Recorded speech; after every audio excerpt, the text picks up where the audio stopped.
Good evening, Ram Ram, नमस्कार, जय हिंद। मैं संदीप सिवाद स्वागत करता हूं आप सभी बच्चों का आपके अपने बेहतरीन और शानदार लर्निंग प्लेटफॉर्म पर। उम्मीद करता हूं आप और आपका परिवार एकदम स्वस्थ होगा, तंदुरुस्त होगा और दिल्ली पुलिस की तैयारी में आप लोग जी जान से जुटे हुए होंगे। जितने भी बच्चे आज के सेशन में मेरे साथ लाइव जुड़ते जा रहे हैं, एक बार फटाफट मेरे को बता दीजिएगा। ऑडियो वीडियो एकदम परफेक्ट है, क्लियर है, ओके है।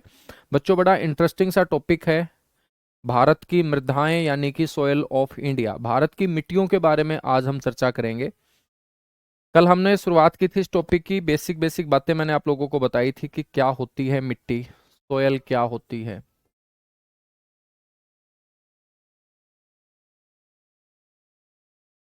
बच्चों, सोयल के बारे में हमने कल पढ़ा था कि पृथ्वी की जो ऊपरी सतह होती है ना, उस ऊपरी सतह के ऊपर पाए जाने वाले जो छोटे, मध्यम और मोटे कार्बनिक और अकार्बनिक तत्व होते हैं, उनका मिश्रण ही आपका क्या कहलाता है, मिट्टी कहलाता है।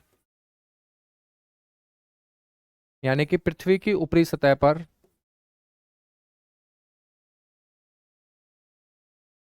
पृथ्वी की ऊपरी सतह पर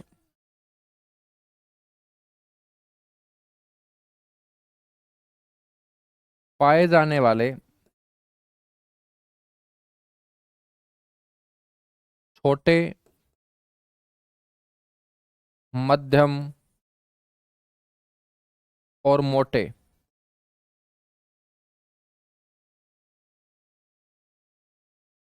कार्बनिक, जिसको हम ऑर्गेनिक बोलेंगे, और अकार्बनिक, जिसको हम नॉन ऑर्गेनिक बोलेंगे। कार्बनिक और अकार्बनिक जो एलिमेंट होते हैं बच्चों, उनका जो मिक्सचर होगा,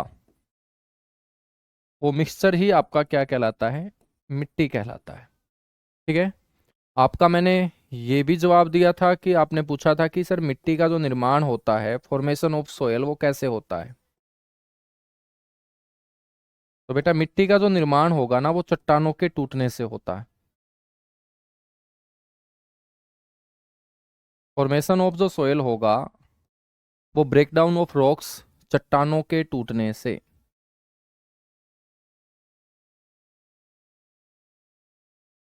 हमने ये भी पढ़ा था कि स्टडी ऑफ सोयल जो है,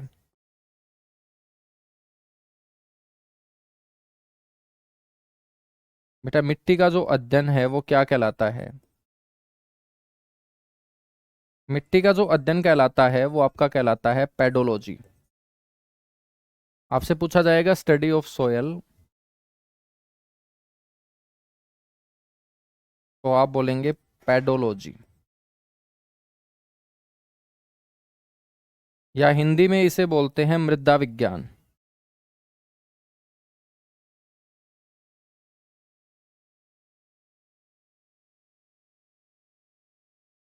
क्या बोलते हैं इसे, मृदा विज्ञान बोलते हैं।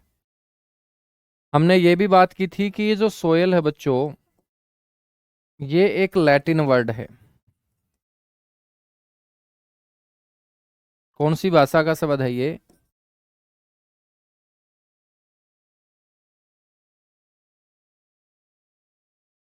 लैटिन भाषा का शब्द है, और जिसका अर्थ होता है बच्चों क्या, फ्लोर यानी कि फर्श।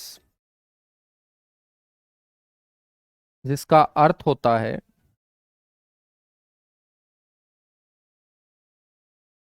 फ्लोर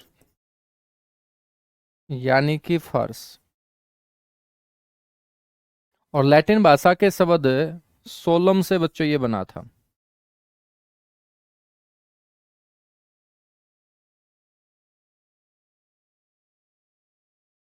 तो ये सोलम से सोयल बना है। ठीक है।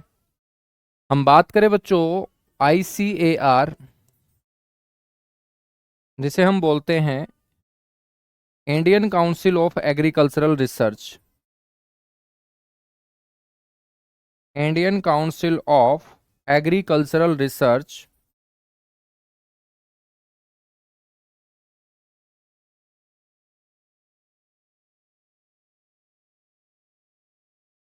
भारतीय कृषि अनुसंधान परिषद, भारतीय कृषि अनुसंधान परिषद, जिसका मुख्यालय बच्चों वर्तमान में नई दिल्ली के अंदर है। जहां पर तुम लोग नौकरी करने वाले हो दिल्ली पुलिस में भर्ती होके, है ना।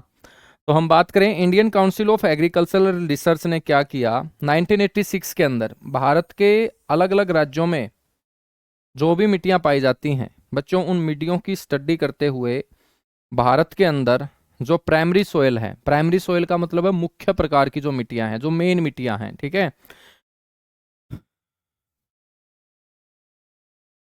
बच्चों, उनको 8 भागों में बांटा। तो आपसे कोई पूछ ले कि भारत के अंदर मुख्य कितने प्रकार की मिट्टियां पाई जाती हैं, तो 1986 के अंदर, 1986 के अंदर जो मुख्य मिट्टियां हैं बच्चों भारत के अंदर, वो ICAR ने बताया कि 8 प्रकार की मिट्टियां हैं। कितने टाइप की? 8 प्रकार की। और मुख्य मिट्टियों के अलावा यदि मैं बात करूं अन्य मिट्टियों की,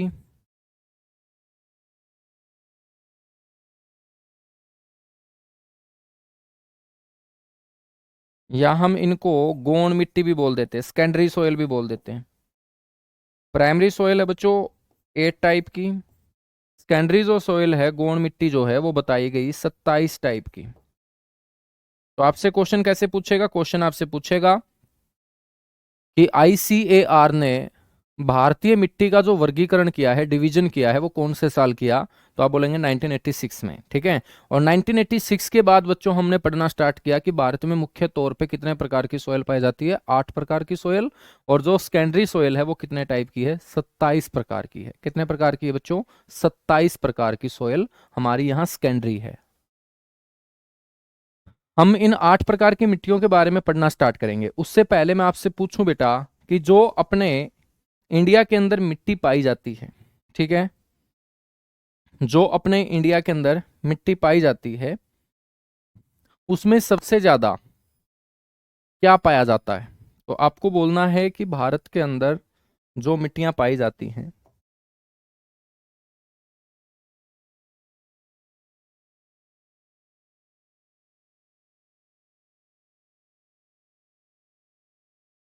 या हम बात करें कि मिट्टी के अंदर क्या क्या प्रेजेंट होता है,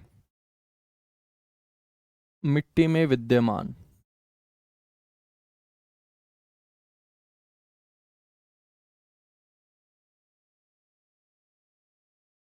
प्रेजेंट इन सोयल।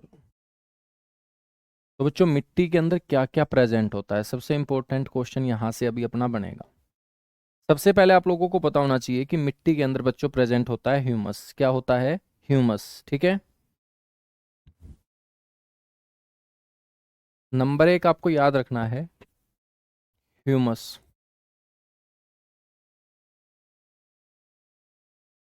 हिंदी में इसको ऐसे लिखेंगे,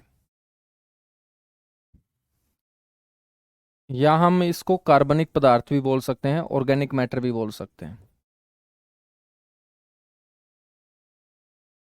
जिस जिस मैटर से बच्चों मिलके मिट्टी बनेगी उसमें एक योगदान ह्यूमस का रहेगा।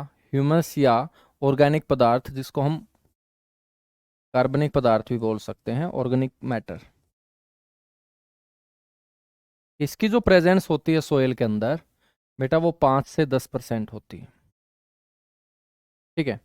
अब ये ह्यूमस क्या होता है? आपने नाम तो सुन लिया कि ह्यूमस। बेटा ह्यूमस क्या होता है कि जो भी मिट्टी होगी उस मिट्टी की जो सबसे ऊपरी परत होगी, जो बहुत पतली परत होती है, जिसका निर्माण बच्चों जीव जंतुओं और वनस्पतियों के गलने सड़ने से होता है, तो वो बिल्कुल हल्की सी पतली सी जो लेयर होगी मिट्टी की सबसे ऊपर वाली, जिसका निर्माण जीव जंतु वनस्पतियों के गलने सड़ने से होगा, उसी को हम ह्यूमस बोलते हैं। क्या बोलते हैं? ह्यूमस बोलते हैं, ठीक है। तो ह्यूमस जो मैंने आप लोगों को नाम बताया, जब भी आप ह्यूमस शब्द सुनो तो आपके दिमाग में जाना चाहिए कि ये बहुत पतली लेयर होती है, मिट्टी की सबसे पतली लेयर, ऊपर की लेयर, जिसका निर्माण हुआ है वनस्पतियों के गलने सड़ने से, ठीक है। अपने भारत के अंदर पेड़ पौधे ज्यादा है नहीं, वनस्पतियां इतनी गलती सड़ती है नहीं, तो मेरे दोस्त भारत के अंदर जो मिट्टी पाई जाती है ना, तो अधिकतर मिट्टियों के अंदर ह्यूमस नामक तत्वों की क्या मिलेगी? आपको कमी मिलेगी। और भारत के अंदर जो भी मिट्टी है बच्चों, उसके अंदर ह्यूमस या ऑर्गेनिक मैटर की जो प्रेजेंस रहेगी वो 5 से 10% रहेगी। क्या रहेगी? 5 से 10% रहेगी, ठीक है। उसके बाद हम बात करेंगे बच्चों मिट्टी के अंदर क्या मिलेगा आपको, खनिज पदार्थ।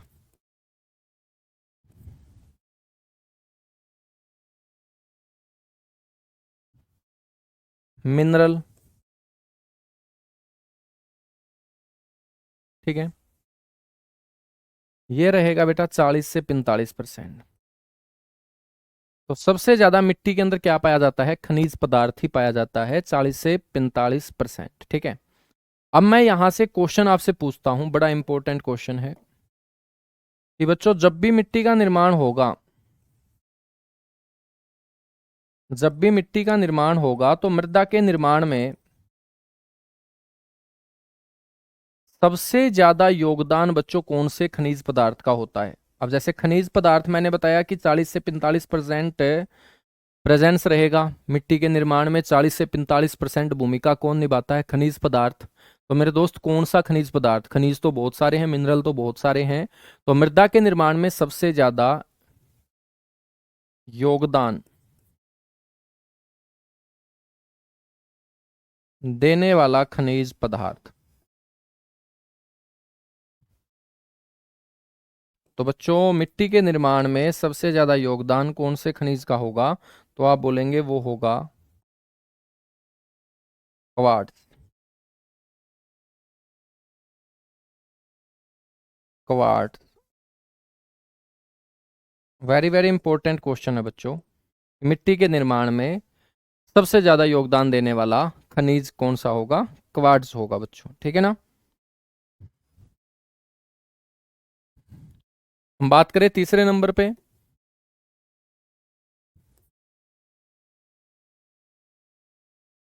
मृदा वायु की, सोयल एयर की। तो सोयल एयर का जो योगदान रहता है वो 25% रहता है। हम बात करेंगे सोयल वाटर की, मृदा जल की, और सोयल वाटर का जो योगदान रहेगा बेटा वो भी 25% रहेगा। अब क्वेश्चन कैसे पूछा जाएगा यहां से,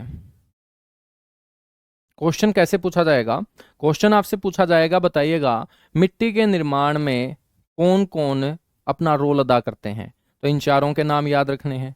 फिर आपसे पूछा जाएगा कि सबसे ज्यादा योगदान मिट्टी के निर्माण में किसका होता है, खनिज पदार्थ का। कौन से खनिज का सबसे ज्यादा बच्चों रोल रहता है, तो आप बोलेंगे क्वार्ट्ज का, ठीक है। तो मिट्टी के निर्माण में सबसे ज्यादा योगदान इसी खनिज का रहता है। आपसे पूछ लेगा कि मिट्टी के निर्माण में जो सोयल एयर है उसकी प्रेजेंस कितने परसेंट होती है, आप बोलेंगे 25%। आपसे पूछा जाएगा सोयल वाटर की प्रेजेंस कितनी रहती है, फॉर्मेशन ऑफ सोयल जब मिट्टी का निर्माण होता है, तो आप बोलेंगे 25%। यहां तक बातें क्लियर हुई, फटाफट बताओ। एक बार सारे के सारे बच्चे कमेंट करके बताएंगे यहां तक बातें क्लियर हुई बेटा। सारे के सारे थम्स अप करेंगे, उसके बाद आगे बढ़ेंगे, ठीक है। सारे के सारे बच्चे थम्स अप करेंगे, उसके बाद हम आगे बढ़ेंगे।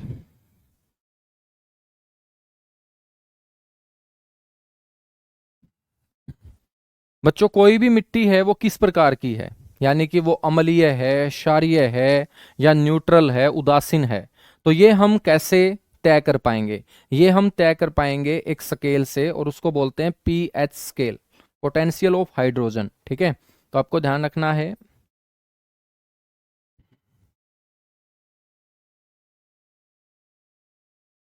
मिट्टी का जो गुण है, करेक्टरिस्टिक ऑफ सॉयल, गुण का मतलब करेक्टरिस्टिक होता है, ठीक है। तो बेटा मिट्टी का जो गुण है वो हम पीएच पैमाने पर देखते हैं, पीएच स्केल के ऊपर देखते हैं, ठीक है। मान के चलेगा कोई भी मिट्टी है, कोई भी मिट्टी है बेटा,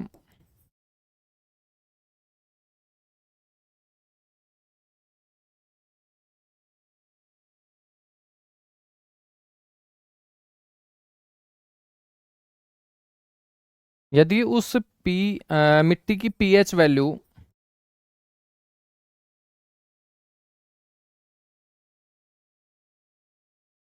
7 से कम है,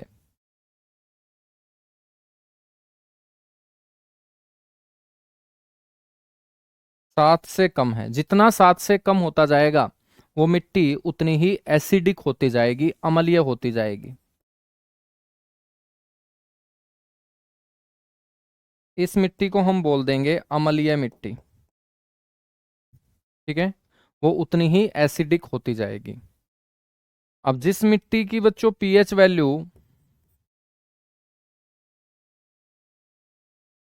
7 से ज्यादा होता चला जाएगा,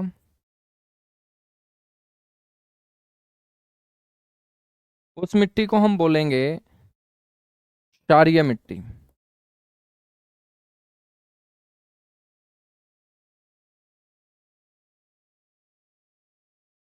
एसिड बेस आप लोगों ने पढ़े होंगे, है ना, साइंस के अंदर। बिल्कुल। और बेटा जिस मिट्टी की पीएच वैल्यू यदि 7 हो,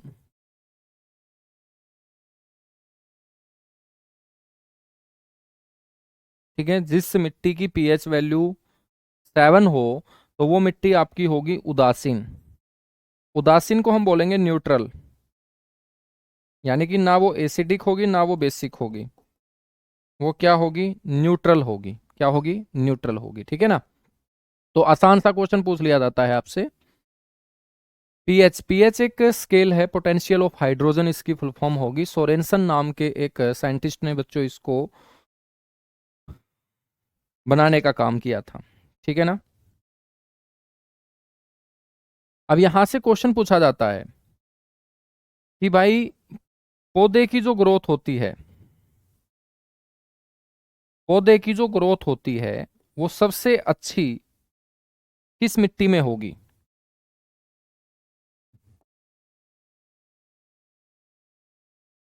ग्रोथ ऑफ प्लांट,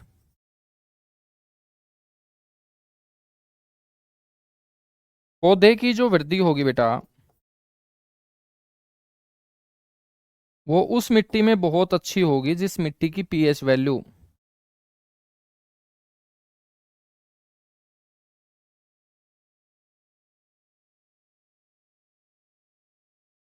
6 से लेके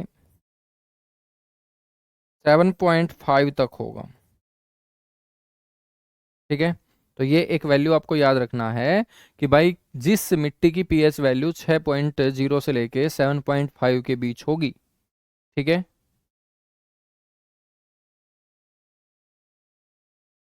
बच्चों वो मिट्टी पौधे की ग्रोथ के लिए सबसे अच्छी होती है। क्या होती है, सबसे अच्छी होती है, ठीक है।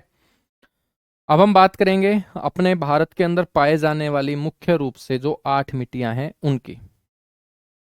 8 मिट्टियां कौन कौन सी पाई जाती है बच्चों।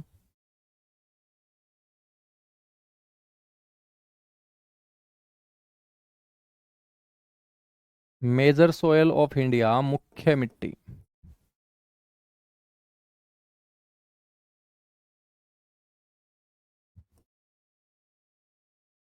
बच्चों 8 हैं। इन 8 में सबसे पहली जो सोयल होगी वो हमारी होगी एल्यूविल सोयल।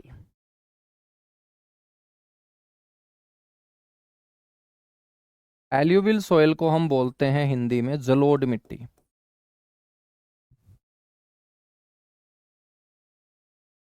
जलोढ़ मिट्टी, ठीक है। बच्चों ये जो जलोढ़ मिट्टी होती है ना, आपसे पूछ ले कि ये कौन सी मिट्टी होती है, तो इसके नाम से ही पता चल रहा होगा आपको कि जी इसके नाम के आगे क्या है, जल शब्द है, जल। और जल बच्चों सबसे ज्यादा किस में आता है, नदियों में। तो नदियों के जल के द्वारा बहाकर लाई गई मिट्टी, नदियों के जल के द्वारा बहाकर लाई गई मिट्टी, उसी को हम बच्चों बोलते हैं एल्यूविल सोयल, जलोढ़ मिट्टी, ठीक है। तो जल के द्वारा लुढ़क के आने वाली मिट्टी को हम क्या बोलेंगे, जलोढ़ बोलेंगे, ठीक है। जल के द्वारा जो बहा के लाई गई है, जल के द्वारा जो बहा के लाई गई है। और नदियों का जल है बच्चों, ठीक है, नदियों का जल है। अब जब हम नदियों के जल का जिक्र करें तो आपको पता होगा कि नदियां जो है बच्चों अपने देश के अंदर वो 2 टाइप की हैं। एक तो है बारहमासी, एवरग्रीन, जो हमेशा अपने अंदर जल रखती है, और एक है अपने इंडिया के अंदर जो मानसून के ऊपर डिपेंड करती है, जिनको हम सीजनल रिवर बोलेंगे। ठीक है, इनको एवरग्रीन बोल देंगे और इसको बोल देंगे सीजनल रिवर। ठीक है बच्चों, हम बात करेंगे तो ये जो जलोढ़ मिट्टी है, जब दो प्रकार की नदियां हम पढ़ते हैं तो सीधी सी बात है, ये जलोढ़ मिट्टी भी कितने प्रकार की होगी? दो प्रकार की होगी। दो प्रकार की होगी। ठीक है बच्चों, एक मिट्टी तो वो होगी जो बार बार जल के साथ आएगी, उसको हम बोलेंगे नवीनतम जलोढ़। अब बारहमासी नदी जो लगातार अपने जल के साथ मिट्टी लेके आएगी बच्चों, वो मिट्टी कैसी होगी? नई होगी। जो बार बार जल के साथ मिट्टी बहा के लाई जाएगी वो मिट्टी हमारी नई होगी, उसको हम न्यू एल्यूविल सोयल बोलेंगे। और एक मिट्टी जो नदियों के द्वारा बहुत पहले बहा कर लाई गई, फिर मेरे दोस्त वहां तक पानी जो है पहुंच नहीं पाया, और जब पानी पहुंच नहीं पाएगा तो उन बारहमासी नदियों से दूर का अक्षेत्र जहां पर मिट्टी अब नई नहीं है बल्कि पुरानी हो चुकी है, लेकिन ये पुरानी मिट्टी भी जल के द्वारा बहाकर लाई गई थी, इसको हम बोलेंगे ओल्ड एल्यूविल सॉइल, पुरानी जलोढ़ मिट्टी। क्या बोलेंगे? पुरानी जलोढ़ मिट्टी।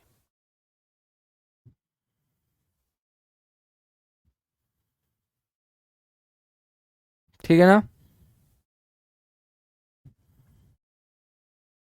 समझ में आई बात? बच्चों, ये जो नवीनतम जलोढ़ मिट्टी है ना, इसको हम बोल देते हैं खादर मिट्टी। इसको इंग्लिश में भी खादर ही बोला जाता है। ठीक है, और बेटा पुरानी जलोढ़ मिट्टी को हम बोलते हैं बांगर। इसको इंग्लिश में भी बांगर सोयल ही बोला जाता है। बांगर सोयल ही बोला जाता है। ठीक है, तो जो बारहमासी नदी होगी ना आपकी, इन बारहमासी नदियों के पास बच्चों जो मिट्टी आपको देखने को मिलेगी उसको हम बोलेंगे खादर। खादर मिट्टी, तो खादर का मतलब है बच्चों नई जलोढ़ मिट्टी। ठीक है, और जो आपकी मौसमी नदियां होंगी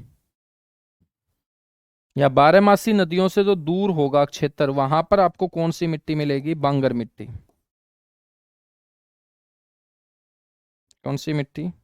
बांगर मिट्टी। ठीक है बच्चों, ये जो जलोढ़ मिट्टी है ना, ये भारत के अंदर सबसे ज्यादा क्षेत्र में पाए जाने वाली मिट्टी है,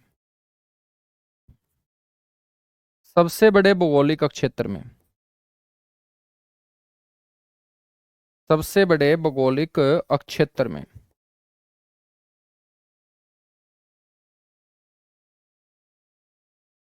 ठीक है, सबसे बड़े भौगोलिक क्षेत्र में मेरे दोस्त ये पाए जाने वाली मिट्टी है। यदि मैं आप लोगों से पूछूं कि इसका जो विस्तार है वो भारत के कुल भौगोलिक क्षेत्र के कितने वर्ग किलोमीटर पे, तो आप बोलेंगे 15 लाख वर्ग किलोमीटर एरिया में।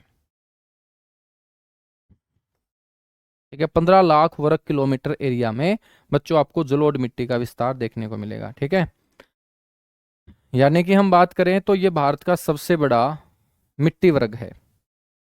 बच्चों, यदि मैं परसेंटेज का जिक्र करूं तो ये 43.4% भाग के ऊपर पाई जाती है।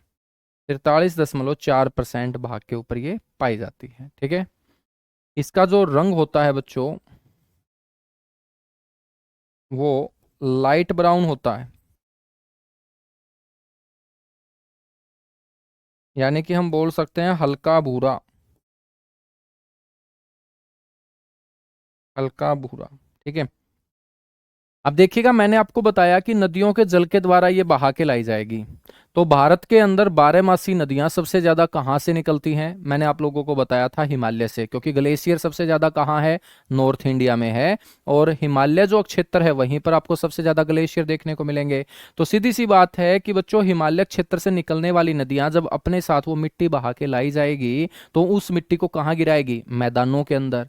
और मेरे दोस्त, हिमालय क्षेत्र में एक तो मैंने आपको पढ़ाया था पश्चिम के अंदर इंडस रिवर, और एक पूर्व में मैंने आपको पढ़ाया था ब्रह्मपुत्र नदी। तो मेरे दोस्त, सिंधु नदी से लेके ब्रह्मपुत्र नदी के बीच का जो मैदानी भाग होगा इंडिया का, वहां पर आपको ये जलोढ़ मिट्टी देखने को मिलेगी ही मिलेगी, क्योंकि इस मैदानी भाग के अंदर उत्तर भारत में बच्चों हिमालय क्षेत्र से निकलने वाली नदियां जो हैं वो आती हैं और अपने साथ बार बार क्या लेके आती हैं, जल के साथ मिट्टी लेके आती है। उसके बाद बच्चों ये नदियां लास्ट में कहां जाती हैं, ये नदियां लास्ट में किसी सागर में जाती है या खाड़ी में जाती है। तो आप लोगों को पता होगा कि या तो वो बंगाल की खाड़ी में अपना जल गिराएंगी या मेरे दोस्त अरब सागर में जल गिराएंगी। तो जो जल के साथ लगता अक्षेत्र होगा, जो बंगाल की खाड़ी के साथ है, जो अरब सागर के साथ है, उस अक्षेत्र को हमने क्या बोला था, कोस्टल एरिया बोला था, तटीय अक्षेत्र बोला था। तो जलोढ़ मिट्टी का विस्तार आपको सबसे ज्यादा कहां देखने को मिलेगा, उत्तर भारत के अंदर, और जो कोस्टल एरिया होगा इंडिया का, वहीं पर आपको ये जलोढ़ मिट्टी देखने को मिलेगी। ठीक है ना, समझ में आई बात? तो अब मैं एक एक पॉइंट आपको यहां पे डिस्कस करवा रहा हूं, ठीक है, अपना समय भी बचेगा और ये लाइनें अपने को बार बार लिखनी भी नहीं पड़ेगी। तो बेटा सबसे पहला पॉइंट आप देखिएगा, समझ में आ चुका है आपके कि नदियों के साथ ये बहाकर लाई गई मिट्टी होगी, जल के साथ बहाकर लाई गई मिट्टी होगी। भारत के अंदर इसका जो विस्तार है बेटा वो सबसे ज्यादा है, यहाँ 43% लिख रखा है, तो आप एक्यूरेट बिल्कुल 43.4% कर सकते हो। ठीक है, यदि आपसे पूछ ले कि भाई एरिया कितना होगा, तो बेटा तुम यहां पर एरिया भी लिख सकते हो 15 लाख वर्ग kilometre, 15 lakh square kilometre area के अंदर बच्चों ये मिट्टी फैली हुई है। ठीक है, इस मिट्टी को हम क्या बोल देते हैं, इस मिट्टी का एक नाम तो है काप मिट्टी, और कुछ जगह के ऊपर इसे बोल देते हैं कच्छारी मिट्टी। क्या बोल देते हैं, कच्छारी मिट्टी। बेटा जलोढ़ मिट्टी के अंदर जो होता है ना, इन 3 तत्वों की कमी पाई ही पाई जाएगी। और ये सिर्फ जलोढ़ मिट्टी नहीं है, भारत के अंदर कोई भी मिट्टी तुम उठा के देख लेना बच्चों, भारत के अंदर पाए जाने वाली मिट्टियों में ये नाइट्रोजन, फास्फोरस, ह्यूमस, ये जो 3 तत्व है ना, ये आपको कम मिलेंगे ही मिलेंगे। बच्चों नाइट्रोजन जब कम पाया जाता है मिट्टी में, तभी तो किसान जो है वो यूरिया डीएपी ठोकता है। यूरिया मेरे दोस्त क्या होता है आपका, यूरिया आपका नाइट्रोजन ही तो होता है। क्या होता है, नाइट्रोजन। तो जब जमीन के अंदर नाइट्रोजन की कमी है, मिट्टी में जब नाइट्रोजन की कमी है, तभी तो हम यूरिया डीएपी उसके अंदर ठोकते हैं ना। तो आप अब किसी भी इलाके में चले जाना भारत के अंदर, वहां पर किसान मिट्टी में नाइट्रोजन डालेगा ही डालेगा, क्योंकि भारत के अंदर कोई भी मिट्टी हो बच्चों, उस मिट्टी के अंदर ये 3 तत्व कम पाए जाएंगे ही पाए जाएंगे, ह्यूमस, नाइट्रोजन और फास्फोरस। ठीक है, तो जलोढ़ मिट्टी में भी इन तत्वों की क्या होती है, कमी होती है। तो जलोढ़ मिट्टी में फिर ज्यादा पाया क्या जाता है, जलोढ़ मिट्टी के अंदर एक तो पोटाशियम ज्यादा पाया जाता है और एक चूना।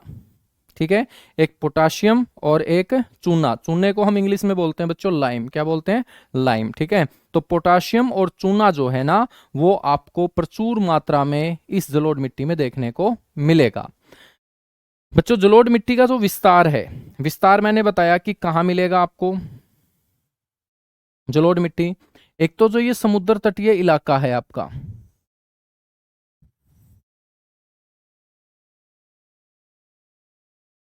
ठीक है, और साथ ही साथ ये जो आपका इलाका होगा, ठीक है, यहां पर आपको मेरे दोस्त जलोढ़ मिट्टी देखने को मिलेगी ही मिलेगी। जलोढ़ मिट्टी का विस्तार एक तो उत्तर भारत के मैदानों में, ठीक है, उत्तर भारत के मैदान कहां से कहां तक, तो बच्चों उत्तर भारत के मैदान हम बोल सकते हैं सतलुज से लेके ब्रह्मपुत्र तक, क्योंकि सिंधु नदी बच्चों अपने भारत के मैदानी भागों में तो बहती नहीं है। ठीक है, तो सतलुज नदी से अपने को स्टार्ट करना है, सतलुज से लेके पूर्व में ब्रह्मपुत्र, मान के चलिएगा सतलुज, सतलुज है तो पंजाब, तो पंजाब से शुरू कर दो, क्योंकि सतलुज नदी कहाँ बहती है बच्चों, पंजाब के अंदर। ठीक है, पंजाब के बाद ये पाकिस्तान में चली जाती है। और यहाँ पूर्व के अंदर हम बात करेंगे तो कौन सी रिवर है, ब्रह्मपुत्र रिवर। तो सतलुज से लेके ब्रह्मपुत्र नदी के बीच का जो उत्तर भारत का मैदानी इलाका होगा बच्चों, इसी मैदानी इलाके के अंदर आपको कौन सी सोयल, एल्यूविल सोयल देखने को मिलेगी, जलोढ़ मिट्टी का विस्तार देखने को मिलेगा। ठीक है बच्चों, जो तटीय मैदान है, जो कोस्टल आपके प्लेन है, वहां पर भी मैंने आपको बताया, क्योंकि जब नदियां किसी सागर और खाड़ी में पानी गिराएंगी तो मेरे दोस्त जो बीच रास्ता मिलेगा वहां पर ये नदियां उस मिट्टी को गिराने का काम भी करती चली जाएंगी। और उस सेडिमेंट से, उस मिट्टी से बना हुआ भाग ही हमने क्या पढ़ा था, डेल्टा पढ़ा था। तो बच्चों, तटीय मैदानों के अंदर महानदी जो आपकी बंगाल की खाड़ी में गिरती है, कावेरी नदी जो आपकी बंगाल की खाड़ी में गिरती है, गोदावरी नदी जो आपकी बंगाल की खाड़ी में, कृष्णा नदी जो आपकी बंगाल की खाड़ी में। तो बच्चों, तटीय मैदानों के अंदर हम बात करें तो महानदी, कावेरी, गोदावरी और कृष्णा नदियों के द्वारा जो डेल्टा बनाया जाता है, उन डेल्टाई क्षेत्रों में जो मिट्टी पाई जाएगी वो कौन सी मिट्टी होगी, जलोढ़ मिट्टी होगी। ठीक है ना बच्चों? साथ ही साथ ये हमारा कौन सा इलाका होगा, ये हमारा ईस्टर्न कोस्टल एरिया होगा,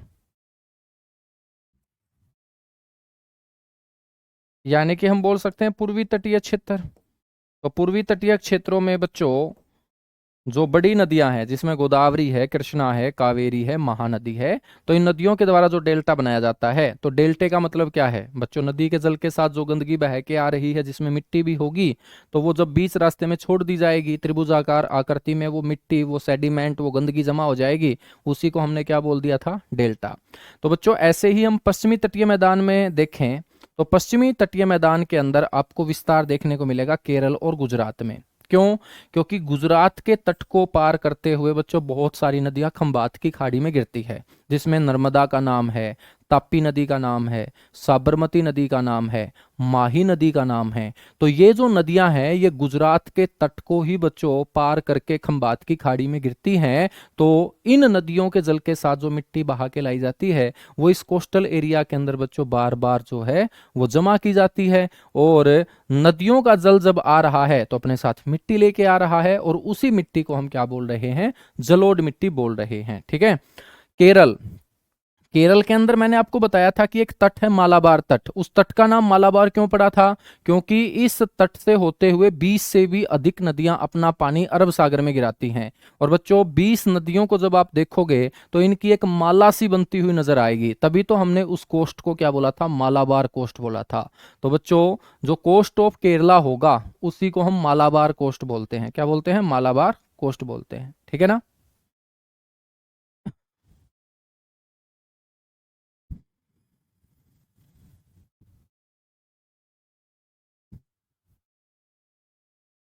ठीक है ना, बिल्कुल। उसके बाद बच्चों हमने बात की कि जलोढ़ मिट्टी कितने टाइप की होगी बेटा, दो प्रकार की, एक खादर होगी और एक क्या होगी, बांगर होगी। एक खादर होगी और एक बांगर होगी। ठीक है ना।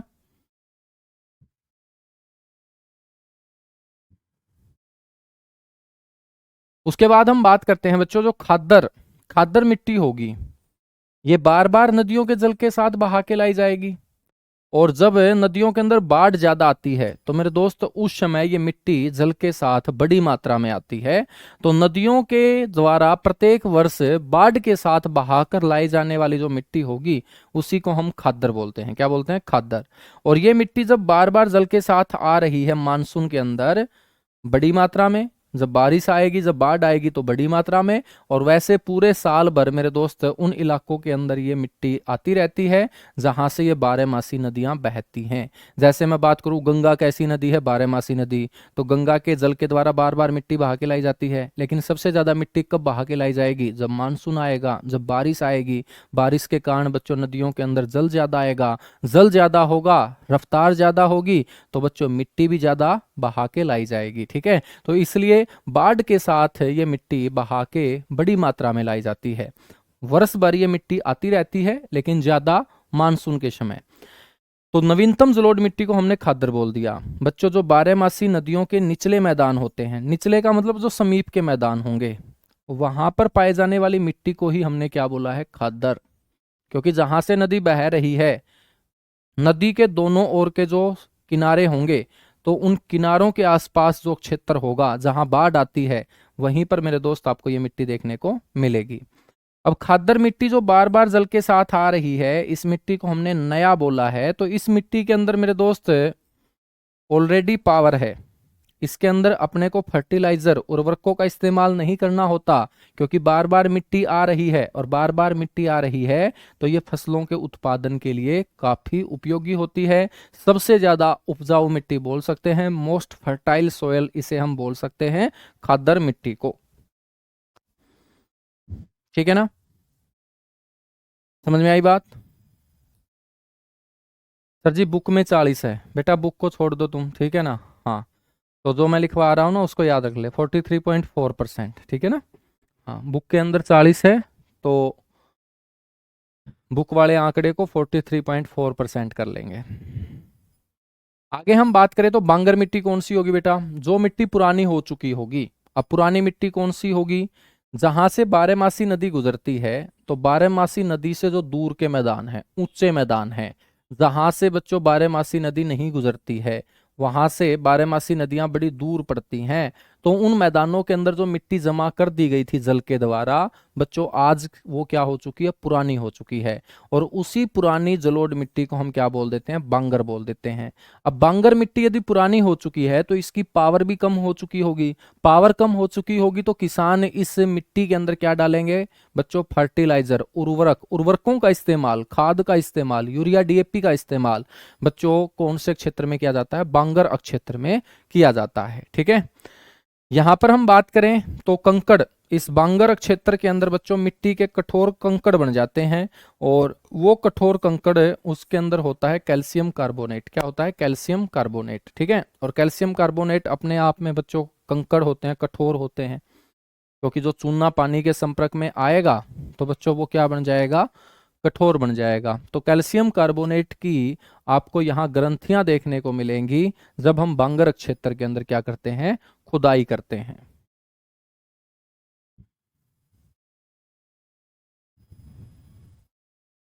यहां तक बातें क्लियर हुई? एक बार फटाफट बताओ बेटा। जलोढ़ मिट्टी के बाद हम बात करेंगे लाल मिट्टी की। आपसे कोई पूछ ले कि भाई लाल मिट्टी जो है ना वो कितने प्रतिशत भाग पर पाई जाती है, तो लाल मिट्टी पाई जाती है 18.6% भाग पर। यहां हमने कितना लिखा है? 18। तो बच्चों इसको आप 18.6 कर लेंगे, बिल्कुल एक्यूरेट। ठीक है ना। अब पॉइंट जरूरी नहीं कि पेपर में पूछा जाए, तो आप 18 अप्रोक्स याद रखेंगे, लगभग 18%, या एक्यूरेट पॉइंट में मिल जाए ऑप्शन तो 18.6। ठीक है, और आपसे पूछ ले कि भाई कितने लाख वर्ग किलोमीटर में, तो ये 6.1 लाख वर्ग किलोमीटर के अंदर बच्चों रेड सोयल, लाल मिट्टी फैली हुई है। बच्चों हम बात करें तो जलोढ़ मिट्टी के बाद ये दूसरा सबसे बड़ा सोयल ग्रुप है, यानी कि दूसरे नंबर पे सबसे ज्यादा पाए जाने वाली मिट्टी लाल मिट्टी है। आपसे कोई पूछ ले कि इस मिट्टी का रंग जो होता है ना लाल, वो क्यों होता है, तो आपको बोलना है आयरन ऑक्साइड के कारण। आयरन ऑक्साइड के कारण। ठीक है, तो बेटा इस मिट्टी के अंदर लोहे की मात्रा ज्यादा है, आयरन के ऑक्साइड ज्यादा हैं, जिसके कारण इस मिट्टी का रंग अपने को लाल दिखाई पड़ता है। आपसे कोई पूछ ले कि भाई ये लाल मिट्टी आपको भारत में कहाँ नजर आएगी, तो बच्चों सबसे ज्यादा ये आपको पूर्वी पठारीय क्षेत्र में, जो भी मैंने आपको पठार पढ़ाए, तो राइट हैंड साइड के जो भी पठार हैं बच्चों, उन पठारों का जो राइट हैंड साइड का क्षेत्र है, बंगाल की खाड़ी की तरफ का जो भाग है, वहां पर आपको ये लाल मिट्टी ज्यादा देखने को मिलेगी। ठीक है, हमने पढ़ा था बच्चों कि लोहा सबसे ज्यादा छोटा नागपुर के पठार में, तो लोहे का रंग भी लाल, आयरन ऑक्साइड। लोहे का मतलब क्या है? Iron oxide. ठीक है, तो इसका मतलब है जहां जहां कच्चा लोहा पाया जाता है बच्चों, उन भागों में क्या मिलेगी? आपको लाल मिट्टी ही मिलेगी। इसके अलावा तमिलनाडु राज्य के अंदर, कर्नाटक के अंदर, महाराष्ट्र के अंदर और आंध्र प्रदेश के अंदर लाल मिट्टी का विस्तार आपको देखने को मिलेगा। ठीक है, तो जहां जहां हमने कच्चा लोहा पढ़ा, कर्नाटक में भी हमने लोहे के भंडार पढ़े। ठीक है ना, कुंद्रेमुख नाम का जो पहाड़ है वो कच्चे लोहे के लिए फेमस है बच्चों। उड़ीसा भी लोहे के लिए फेमस है, झारखंड भी लोहे के लिए फेमस है, छत्तीसगढ़ भी। ठीक है, और साथ ही साथ मध्य प्रदेश का पूर्वी भाग, तो यहाँ पर आपको लाल मिट्टी का विस्तार देखने को मिलेगा।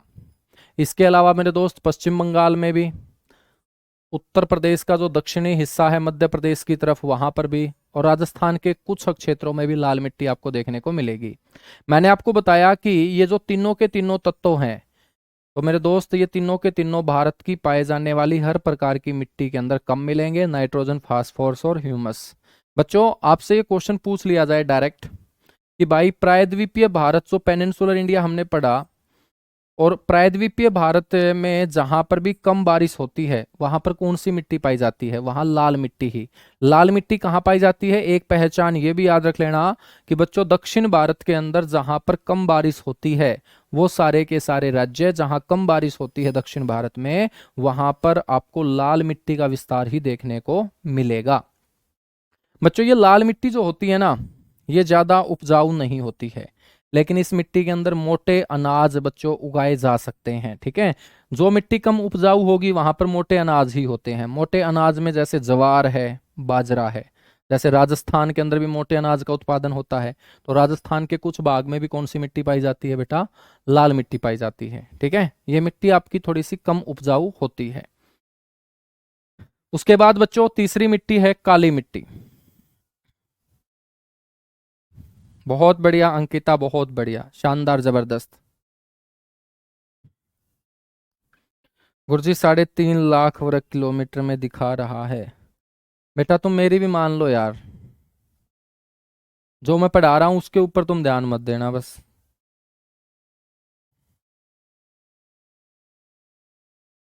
सर आप नोट करने का टाइम नहीं दे रहे। बेटा मैं बात करूं तो ये नोट किया हुआ आपको मिलेगा, ठीक है, उसके बाद आप नोट कर लेना। बिल्कुल, लाल मिट्टी जो है ना, लाल मिट्टी बच्चों, यदि इस लाल मिट्टी के अंदर हम जल छोड़ दें तो याद रख लेना, जलयोजित हो जाने पर ये लाल मिट्टी अपने को पीली दिखाई देगी। जलयोजित हो जाने पर लाल मिट्टी बच्चों कैसी दिखाई देना शुरू हो जाती है? पीले रंग की दिखाई देना शुरू हो जाती है। तो जब भी बारिश आती है और बारिश का पानी बच्चों इस इलाके में पड़ेगा, तो वो बारिश का पानी ऊपर की जो लाल परत है मिट्टी की उसको बहा के ले जाएगा, और लाल परत को जब बहा के ले जाएगा तो नीचे कौन सी लेयर निकलेगी? Yellow layer. तो बच्चों उसी को हम पीली मिट्टी बोल देंगे। तो पीली मिट्टी कोई अलग नहीं होती, लाल मिट्टी ही पीली मिट्टी है। जब लाल मिट्टी के अंदर जल पड़ेगा तो वो जल मेरे दोस्त लाल मिट्टी की परत को बहा के आगे ले जाएगा, नीचे येलो मिट्टी निकलेगी। और ये जो पीली मिट्टी होती है, ये पीली मिट्टी बच्चों उपयोगी होती है नारियल की खेती के लिए। नारियल की खेती के लिए, ठीक है। तो बच्चों इसका विस्तार तमिलनाडु केरल के अंदर भी है, क्योंकि नारियल के लिए तमिलनाडु और केरल ये राज्य जाने जाते हैं। तमिलनाडु और केरल ये जाने जाते हैं, ठीक है। अगली मिट्टी है काली मिट्टी। बच्चों काली मिट्टी उपयोगी होती है किसके लिए? कपास के लिए, इसलिए इसको हम कपासी मिट्टी बोल देते हैं। इसको रेगूड़ मिट्टी भी कहा जाता है। बच्चों इसको लावा मिट्टी भी बोलते हैं। क्यों बोलते हैं लावा मिट्टी? क्योंकि लावा के जमने से जिस चट्टान का निर्माण हुआ उस चट्टान को बोलते हैं बेसाल्ट चट्टान, बेसाल्ट रॉक। और बेसाल्ट चट्टानों के टूटने से बच्चों कौन सी मिट्टी का निर्माण होता है? काली मिट्टी का निर्माण होता है। इस काली मिट्टी को बच्चों उत्तर प्रदेश के जो लोग हैं वो कौन सी मिट्टी बोलते हैं? करेल मिट्टी बोलते हैं, करेल मिट्टी। तो कपासी मिट्टी, रेगूड़ मिट्टी, लावा मिट्टी, करेल मिट्टी, ये बच्चों ब्लैक सोयल को ही कहा जाता है। और काली मिट्टी तीसरे नंबर पे सबसे ज्यादा पाए जाने वाली क्या है? मिट्टी है। काली मिट्टी का जो विस्तार है बेटा, वो भारत के 5.46 वर्ग किलोमीटर क्षेत्र पे है। हम बात करें परसेंटेज की तो 16.6%। ठीक है। तीसरा सबसे बड़ा मृदा वर्ग है मेरे दोस्त, third largest soil group of India, तीसरा सबसे बड़ा मृदा ग्रुप है ये।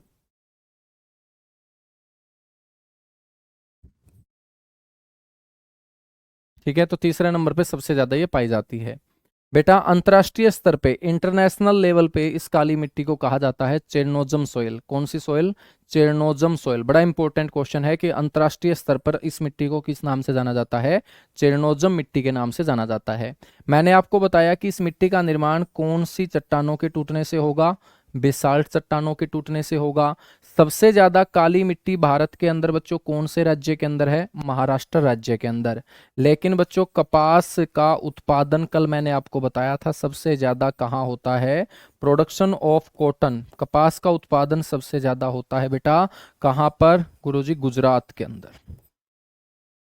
ठीक है, अब आप बोलोगे कि सर ये क्या बात हुई, काली मिट्टी जो होती है वो कपास की खेती के लिए अच्छी होती है, काली मिट्टी का विस्तार आपने महाराष्ट्र में ज्यादा बता दिया और गुजरात के अंदर आपने कपास का उत्पादन ज्यादा बता दिया। तो मेरे दोस्त ये तो किसान के ऊपर निर्भर करता है ना कि भाई काली मिट्टी के अंदर सिर्फ कपास ही होगी, ये तो कहीं पे नहीं लिखा। हम उस काली मिट्टी के अंदर फल भी लगा सकते हैं, सब्जियां भी लगा सकते हैं, फूल भी लगा सकते हैं, बाकी और भी खेती कर सकते हैं। तो बच्चों महाराष्ट्र के जो किसान है ना वो इसके अंदर कपास ज्यादा नहीं उगाते बल्कि दूसरे जो और फसलें हैं वो ज्यादा उगाते हैं। लेकिन गुजरात के अंदर हम जानते हैं कि सूती वस्त्रों के बहुत बड़े बड़े उद्योग हैं, वहां पर कपास की ज्यादा खपत है। तो मेरे दोस्त गुजरात के लोग यहाँ पाए जाने वाली काली मिट्टी के अंदर कपास ज्यादा लगाते हैं, इसलिए कपास के उत्पादन में गुजरात नंबर 1 आएगा, लेकिन काली मिट्टी के विस्तार में महाराष्ट्र मेरे दोस्त नंबर 1 होगा। ठीक है ना, समझ में आई बात?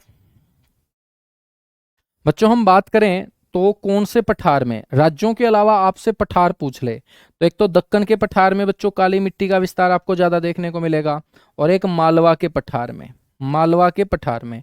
और मालवा का पठार कौन सा है? जो आपका मध्य प्रदेश राजस्थान वाला इलाका है, ठीक है, मालवा का पठार जहां पर चंबल नदी बहती है, तो बच्चों वहां पर भी आप लोगों को काली मिट्टी का विस्तार देखने को मिलेगा। इसके अलावा देखिएगा गुजरात है, महाराष्ट्र है, मध्य प्रदेश है, यहाँ पर भी काली मिट्टी का विस्तार आपको देखने को मिलेगा। बच्चों काली मिट्टी की खास बात क्या होती है कि इसके अंदर जल धारण क्षमता सबसे ज्यादा होती है, जल को बनाए रखने की क्षमता इसकी ज्यादा होती है। तो काली मिट्टी के अंदर जो भी फसलें उगाई जाएंगी ना उसमें ज्यादा सिंचाई करने की जरूरत नहीं होती है। क्यों नहीं होती ज्यादा सिंचाई करने की जरूरत? क्योंकि इस मिट्टी के अंदर जल को बनाए रखने की क्षमता क्या होती है? सबसे ज्यादा होती है। तो जल को जो एब्जॉर्ब करने की कैपेसिटी है बच्चों वो बहुत अच्छी खासी है, और जल को बनाए रखने की क्षमता ज्यादा है, इसलिए इस मिट्टी में जो भी फसल हम उगाएंगे उसमें सिंचाई ज्यादा नहीं करनी पड़ेगी। ठीक है बच्चों, हम बात करें तो ये मिट्टी जो है थोड़ी सी बारिश होने के चलते चिपचिपी हो जाती है, और जब बारिश थमने के बाद ये सूखती है ना तो सूखने पर इस मिट्टी के अंदर मोटी मोटी दरार पड़ जाती हैं। तो खेत के अंदर बच्चों जब बारिश रुकेगी और ये मिट्टी के अंदर मेरे दोस्त बारिश का पानी सोख लिया जाएगा, सोखने के बाद जब ये मिट्टी सूख जाएगी तो ये इस मिट्टी के अंदर बड़ी बड़ी दरार पड़ जाएंगी। जब बड़ी बड़ी दरार पड़ जाएंगी तो ये किसान के लिए क्या होगा? अच्छा होगा, क्योंकि फिर किसान को बच्चों उस मिट्टी को क्या है, उस भूमि को क्या है, जोतना है खेती बाड़ी के लिए। और जोतने का मतलब क्या है? मिट्टी की खुदाई करना। और मिट्टी के अंदर जब बड़े बड़े क्रैक ऑलरेडी पड़े हुए हैं तो मेरे दोस्त इसका मतलब ये मिट्टी खुद ही क्या है? जुताई अपनी कर चुकी है, इसलिए इसको हम बोलते हैं बच्चों समम जुताई वाली मिट्टी, सेल्फ टिलिंग सोयल इसे कहा जाता है। समम जुताई वाली मिट्टी, जुताई का मतलब क्या है? खोदना। ठीक है, और इस मिट्टी के अंदर जब बड़े बड़े क्रैक पड़ जाएंगे, ठीक है, जब इस मिट्टी के अंदर बड़े बड़े क्रैक दरार पड़ जाएंगी तो इसका मतलब ये मिट्टी अपनी खुद की जुताई खुद कर लेगी। कपास के लिए बच्चों सबसे बेस्ट सोयल है, कपास के लिए क्या है? सबसे बेस्ट सोयल है। ठीक है ना, जल धारण क्षमता ज्यादा है तो इसलिए शुष्क खेती के लिए ये क्या है? सर्वाधिक मिट्टी है, यानी कि जिस फसल को जल की ज्यादा आवश्यकता नहीं होती बच्चों वो फसल इस मिट्टी के अंदर आराम से हो जाएगी। ठीक है, क्योंकि इस मिट्टी के अंदर जल को बनाए रखने की क्षमता क्या है? ज्यादा है। बच्चों काली मिट्टी के बाद चौथी जो मिट्टी है वो है लेटेराइट सोयल। ये चौथा सबसे बड़ा मृदा वर्ग है बच्चों। यदि आपसे कोई पूछ ले कि ये कितने प्रतिशत भाग पे है तो बेटा ये है भारत के भौगोलिक क्षेत्र के 3.7% भाग पर, भारत के भौगोलिक क्षेत्र के 3.7% भाग पर बच्चों ये फैली हुई है। और ये चौथे नंबर पे सबसे ज्यादा पाए जाने वाली मिट्टी है। पहले नंबर पे जलोढ़ मिट्टी, दूसरे नंबर पे लाल मिट्टी, तीसरे नंबर पे काली मिट्टी और चौथे नंबर पे लेटेराइट मिट्टी। बेटा लेटेराइट मिट्टी का जो निर्माण होता है ना, वो दो कंडीशन में होता है। उन दो कंडीशन में क्या है, एक तो ऐसा अक्षेत्र चाहिए जहां पर बारिश 200 सेंटीमीटर से ज्यादा हो। तो लेटराइट मिट्टी आपको कहाँ बनती हुई नजर आएगी, जहां पर भारत में 200 सेंटीमीटर से ज्यादा क्या हो, बारिश हो। और दूसरा बच्चों, बारिश ज्यादा होने के साथ साथ वहां गर्मी भी क्या होनी चाहिए, ज्यादा होनी चाहिए। और ये दोनों की दोनों जो कंडीशन है, जहां पर बारिश ज्यादा है और गर्मी ज्यादा है, ये आपको बच्चों इन तीन क्षेत्रों में नजर आएंगी। तो ये ऊपर वाली दोनों की दोनों कंडीशन, एक तो वेस्टर्न घाट के ऊपर, तो पश्चिमी घाट जो 1600 किलोमीटर मैंने आपको बताया था, तो बेटा पश्चिमी घाट के ऊपर बहुत सारी जैव विविधता है, क्योंकि बारिश बहुत ज्यादा होती है। अरब सागर से बच्चों जो हवाएं पानी उठाएंगी और पश्चिमी घाट के ऊपर जितनी भी पहाड़ियां हैं उनसे टकरा टकरा के लगातार बारिश करती रहेंगी। ठीक है, तो एक तो पश्चिमी घाट के ऊपर बारिश ज्यादा है, दूसरा गर्मी ज्यादा है। उसके बाद उड़ीसा तट के ऊपर आप देखते हैं कि उड़ीसा का जो तट है वहां पर बच्चों बहुत सारे साइक्लोन आते रहते हैं, चक्रवात आते रहते हैं। जब भी चक्रवात आते हैं तो भयंकर बारिश होती है। और उड़ीसा बच्चों आपको ये भी पता होगा भूमध्य रेखा के नजदीक है। ठीक है, तो वहां गर्मी भी ज्यादा पड़ती है। और एक है शिलोंग का पठार या मेघालय का पठार, जहां गारो खासी जयंतिया नाम की पहाड़ियां हैं। और बच्चों वहां बारिश ज्यादा होती ही है, बारिश के साथ साथ गर्मी ज्यादा है। तो ये दोनों कंडीशन लेटराइट मिट्टी के बनने के लिए चाहिए, बारिश ज्यादा, गर्मी ज्यादा। और ये दोनों की दोनों कंडीशन सबसे ज्यादा बनती हैं भारत के इन तीन भागों के ऊपर, एक वेस्टर्न घाट के ऊपर, एक उड़ीसा के तट के ऊपर और एक शिलोंग पठार पे। तो यहां पर आप लोगों को बच्चों लेटराइट मिट्टी का विस्तार देखने को मिलेगा। ठीक है बच्चों, हम बात करेंगे उड़ीसा तट के ऊपर। मैंने आपको बताया कि चक्रवात आते हैं, और ये कौन से चक्रवात होते हैं, इनको बोलते हैं ट्रॉपिकल साइक्लोन, उष्ण कटिबंधीय चक्रवात। ठीक है बच्चों, इस लेटराइट मिट्टी का सबसे ज्यादा जो एरिया है वो कौन से राज्य के अंदर, केरल राज्य के अंदर, क्योंकि ये वेस्टर्न घाट का हिस्सा है। और महाराष्ट्र के अंदर दूसरे नंबर पे, महाराष्ट्र भी वेस्टर्न घाट का हिस्सा है। ठीक है बच्चों, इनके अलावा भारत के अंदर लेटराइट मिट्टी के जो और क्षेत्र है वो कौन से हैं, सह्याद्री घाट तो हमने बता ही दिया, वेस्टर्न घाट को ही क्या बोलते हैं, सह्याद्री घाट। और वेस्टर्न घाट का ही पार्ट होगा आपका महाराष्ट्र और केरल। तमिलनाडु की सेवराय पहाड़ी के ऊपर भी लेटराइट मिट्टी आपको देखने को मिलेगी। सेवराय पहाड़ी मैंने आपको पढ़ाई थी, जावादी पहाड़ी पढ़ाई थी, तो तमिलनाडु के अंदर सेवराय पहाड़ी के ऊपर भी लेटराइट मिट्टी है। उड़ीसा का जो तट है ये हम पढ़ ही चुके हैं। बच्चों झारखंड के अंदर जो राजमहल पहाड़ी है, झारखंड के अंदर जो राजमहल पहाड़ी है, यहाँ पर भी लेटराइट मिट्टी का विस्तार है। इसके अलावा असम में मिकीर और मेघालय के अंदर शिलोंग का पठार। ठीक है, तो इनमें से तीन मैंने क्षेत्र तो बता ही दिए थे, एक पश्चिमी घाट, एक उड़ीसा तट और एक मेघालय में शिलोंग का पठार। याद रखना है इन तीन के अलावा तमिलनाडु की सेवराय पहाड़ी और झारखंड की राजमहल पहाड़ी के ऊपर भी लेटराइट मिट्टी का विस्तार आपको देखने को मिलेगा। बेटा लेटराइट मिट्टी का जो रंग होता है ना, वो ईंट के जैसा होता है। तो लेटराइट मिट्टी का जो प्रयोग है वो किस में किया जाएगा, ईंट बनाने में। तो अपने घरों में जो ईंट यूज की जाती हैं, तो बच्चों ये ईंट अच्छी किस्म की जो ईंट होगी वो लेटराइट मिट्टी से बनेगी। अब लेटराइट मिट्टी कई टाइप की होती है बच्चों। एक लेटराइट मिट्टी होती है लाल रंग की। आपसे पेपर में पूछा जाएगा कि लेटेराइट मिट्टी का जो रंग होता है ना लाल, वो किस कारण होता है।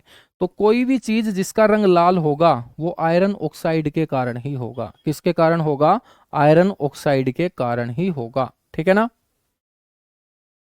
बच्चों, ये तीनों के तीनों तत्व आपको कम मिलेंगे ही मिलेंगे, ह्यूमस, नाइट्रोजन, फास्फोरस। तो इसके अंदर ज्यादा क्या पाया जाता है, अब आयरन ऑक्साइड है तो लोहा ज्यादा मिलेगा, लोहे के साथ साथ aluminium.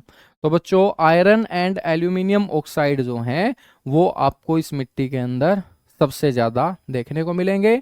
Nitrogen, phosphorus, humus, potash, इन तत्वों की इस मिट्टी के अंदर क्या होगी, कमी होगी। ठीक है ना बच्चों, इस मिट्टी के अंदर कौन कौन सी फसलें हो सकती है, चाय, कॉफी, मतलब जो पहाड़ी एक क्षेत्र है, ठीक है ना, तो चाय, कॉफी, मसाला, काजू, ये जो फसलें हैं बच्चों, ये लैटेराइट मिट्टी के अंदर उगाई जाती हैं। तो लैटेराइट मिट्टी के अंदर कौन कौन सी फसलों का उत्पादन होगा? चाय का, कॉफी का, मसाले का, काजू का।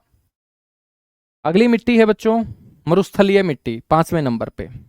मरुस्थलीय, मरुस्थल कहाँ है? राजस्थान में। तो सीधी सी बात है बच्चों कि राजस्थान का जो आपका सूखा क्षेत्र होगा वहां पर पाए जाने वाली मिट्टी को हम मरुस्थलीय मिट्टी बोलेंगे। और थार का मरुस्थल कौन सी साइड है? राजस्थान। राजस्थान कौन सी साइड है बच्चों? पश्चिम के अंदर। तो ये आपको भारत के पश्चिमी भाग में देखने को मिलेगी। थार का मरुस्थल मैंने क्या सिर्फ राजस्थान में पढ़ाया था? नहीं बच्चों, थार के मरुस्थल का विस्तार शुरू हो जाता है गुजरात से।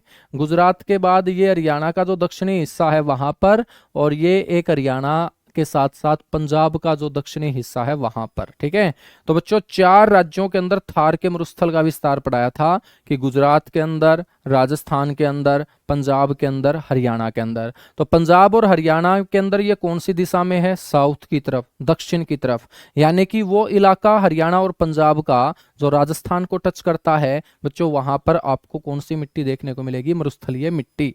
मरुस्थलीय मिट्टी के अंदर सिर्फ मोटे अनाजों का ही उत्पादन होगा। और मोटे अनाजों के उत्पादन में बच्चों आप सभी जानते हैं राजस्थान का नाम आता है। मोटे अनाज के अंदर बाजरा है, सरसों है, जवार। बच्चों मोटे अनाजों के लिए कौन सी मिट्टी अच्छी होती है? मरुस्थलीय मिट्टी। इस मिट्टी के अंदर क्या होगा? साल्ट ज्यादा होगा। साल्ट और फास्फेट। ठीक है, साल्ट और फास्फेट क्या होगा? ज्यादा होगा। और बच्चों सूखी मिट्टी है तो ह्यूमस तो हो ही नहीं सकता, और ह्यूमस के साथ साथ नाइट्रोजन की क्या मिलेगी? कमी मिलेगी। ठीक है, तो ये तत्व ज्यादा हैं, ये तत्व क्या होंगे? कम होंगे।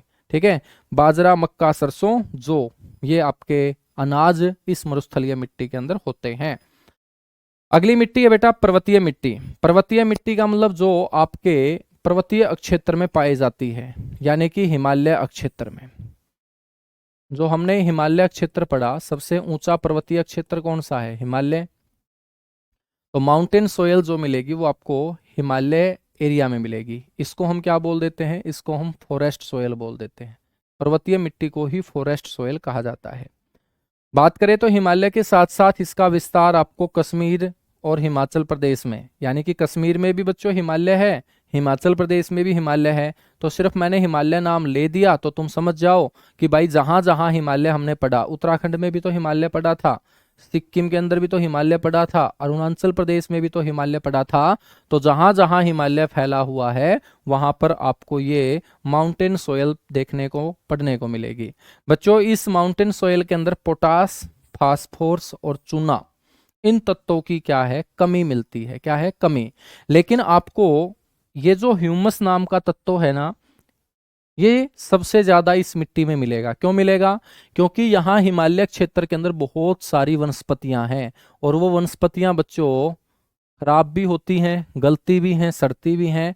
और इन वनस्पतियों के बीच में जो आपको जीव जंतु मिलेंगे वो जीव जंतु भी मरते हैं।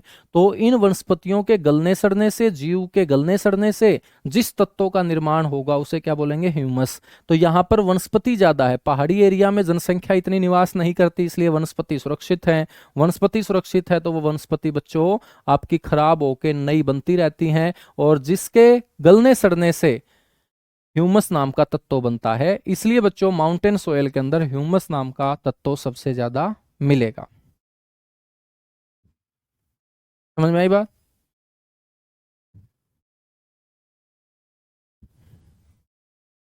यहां तक चीजें क्लियर हुई? बिल्कुल क्लियर हुई।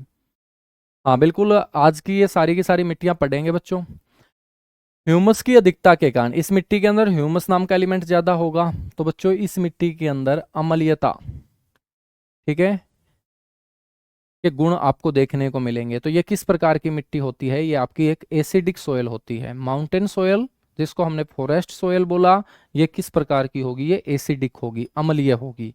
बेटा जो आपका पर्वतीय क्षेत्र है वहीं पर आपको सेब का उत्पादन ज्यादा पड़ने को मिलेगा। सेब कहाँ होता है? कश्मीर में और हिमाचल प्रदेश में। तो ये आपका हिमालय क्षेत्र है, तो सेब है, नाशपाती है, चाय है। बच्चों ये आपकी मिट्टी इन फसलों के लिए सर्वोत्तम मानी जाती है। ठीक है, आप सभी को पता होगा कि ये मिट्टी पूर्ण रूप से विकसित नहीं है बच्चों, ये अभी बन रही है, क्योंकि हिमालय जो है वो ही अभी तक बन रहा है। जब हिमालय क्षेत्र का पूरे का विस्तार हुआ ही नहीं है। आज भी हिमालय की जो चोटियां हैं उनकी ग्रोथ हो रही है। बच्चों, हम माउंट एवरेस्ट को 8848 पढ़ते थे, आज 8848.86 मीटर पढ़ते हैं। 0.86 मीटर जब हिमालय बढ़ चुका है तो इसका मतलब हिमालय का भी तो निर्माण हो रहा है। जब हिमालय का निर्माण हो रहा है तो हिमालय क्षेत्र में पाए जाने वाली मिट्टी अभी तक पूर्ण रूप से नहीं बनी है, बल्कि ये भी आपकी एक, बच्चों, निर्माणाधीन अवस्था में है। ठीक है, निर्माणाधीन अवस्था में है। ठीक है, तो आज के लिए बेटा इतना सा ही करेंगे, बाकी हम करेंगे फिर कल की क्लास में। चलेगा? Thank you, bye bye, love you आप सभी को।